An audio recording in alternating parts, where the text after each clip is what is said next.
Asher Kichanu, Mitzvosav, Mitzivanu, Mikboa, Mezuzah. Amen. Amen. Beautiful, beautiful.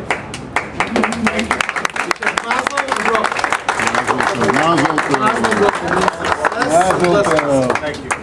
Thank you. You got it? Good. Put your hands in there. I'm going to do it with you, okay? All right? I'm going to count 3. 1, 2. Beautiful.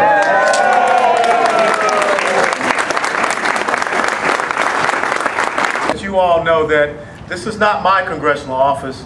This office belongs to each and every one of you here in Congressional District 22. It is a place where you can come and let your voice be heard. It is a place where you can come and do exactly what our founding fathers intended for the great United States of America to be: a constitutional republic, a representative democracy. And that's what we stand for. My office in Washington, D.C. is your office. You must understand this. This is your sanctuary. This is a place where you can come and let your concerns be heard. Because that's the only reason why we exist in this congressional staff. But for the young people, I also want to tell you this. You have an opportunity to come here and begin to understand the service to your country as a public servant. Because we want to have internships. Because one of the things about me, I'm not going to Washington, D.C. forever. One of the important parts of this is that we train up the next generation, the future generation of leaders for Congressional District 22, for South Florida, and indeed for the United States of America. That's my commitment to each and every one of you, and I'm sure that these men stand here and they will support that commitment. So I want to see this office filled up with the young people from our high schools and from our local colleges that can come and be interns, and that we can get them on the track to make sure that what we have been blessed with here in the United States of America continue on for future and subsequent generations. Now, without a doubt, we have many challenges in our country that we face. But I believe this: if we can recommit to the principles that make us great, the principles that make America an exceptional country, that make the American people exceptional, the greatest days for the United States of America are ahead of us. Without a doubt, when you sit and look at what's going on in Egypt, I wrote a little tweet today.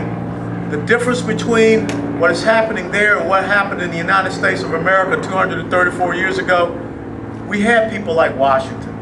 We had people like Jefferson, like Madison, that will step up. We had people like Lincoln. We had leaders. But when you see other countries where they have not understood that spirit of freedom, of liberty, then you see people take to the streets. We are so blessed to have what we have here in the United States of America.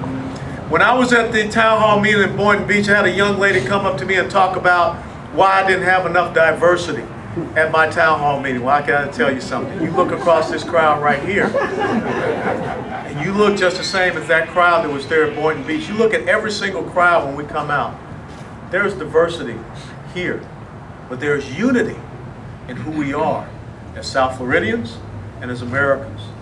So I stand ready to go to Washington, D.C. to do the business of serving and protecting you, which is what I have done all of my life, dating back to June of 1982, when I took an oath to support and defend this great Constitution.